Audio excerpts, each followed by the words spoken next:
Joining us now, Joel Rubin, former Deputy Assistant Secretary of State, and Naveed Jamali, former FBI double agent and now an MSNBC contributor.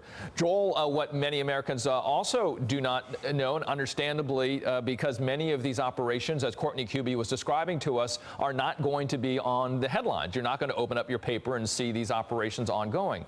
But we do have operations in some 20-plus countries in the continent of Africa.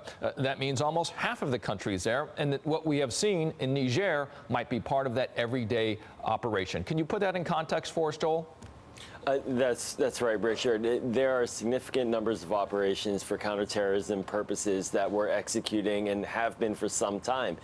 They're operating under the 2001 authorization for the use of military force, which is originally designed to combat al-Qaeda.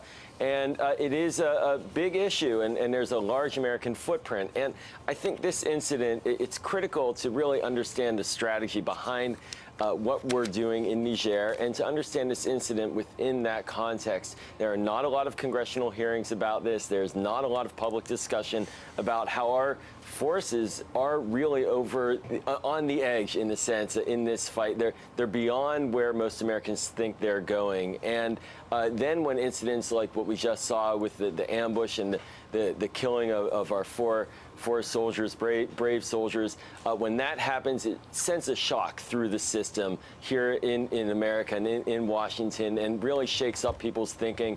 And a lot of unanswered questions right now are at play, and really we need to get a better grip on what it is that we're attempting to achieve in Africa, and frankly in other parts where our counterterrorism operations are very much under cover in many instances. You know, you bring up that great point there in your comments there, Joel, and I'm going to go to you on Naveed, because as a former double agent, you understand what some of the law that he was just discussing from 2001 has allowed United States to do and to operate in key theaters.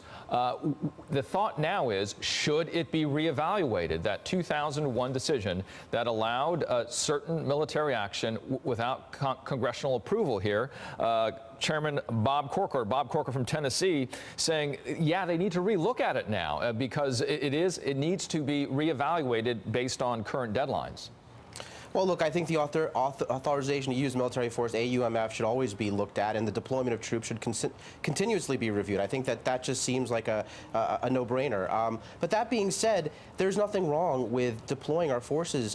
As you mentioned, Richard, over 20 countries. That includes Somalia, countries like Somalia, Libya, Djibouti, which we have a very strong presence in, and it includes everything from counter-piracy to, my goodness, we dealt with the Ebola. So there is a wide range of missions that these people support, and that AUMF, it's important to distinguish between, say, Iraq and Afghanistan and what happens here, both in terms of the legal, but also sort of the practical, how the boots on the ground operate. This is not, in many cases, active combat zones, in fact, from a legal sense or from an actual operational sense. And I think it's important to understand that when we look at this, that it sounds that on the tactical level, when we drill down to the bottom part, this really was an ambush. This was not something that had happened before.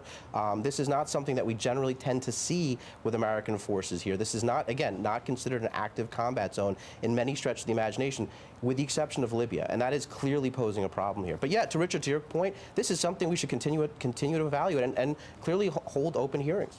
Joel, based on the two scenarios, at least, that we're looking at, that we were just discussing with Courtney, and the varying opinions about what has happened so far, what does it tell you about the way the government is working right now to find the truth?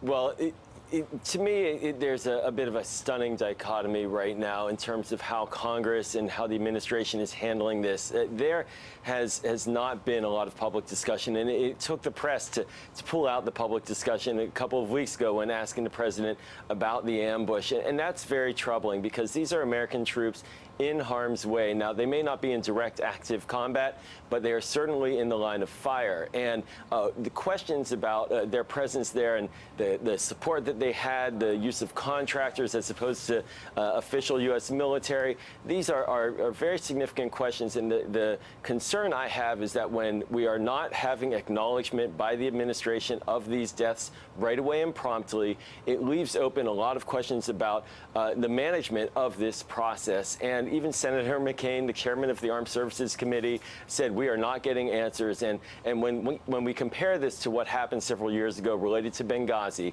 where there were significant investigations by Congress, by the Accountability Review Board, a select committee going over all of the data as they should have, although it was very politicized and it should not have been, still there were significant questions, and we're not even there yet. And if I were a troop in the field and a commander, I would be wondering about whether or not the management and the oversight is really being paid attention to in a way that will assure safety and security for the troops.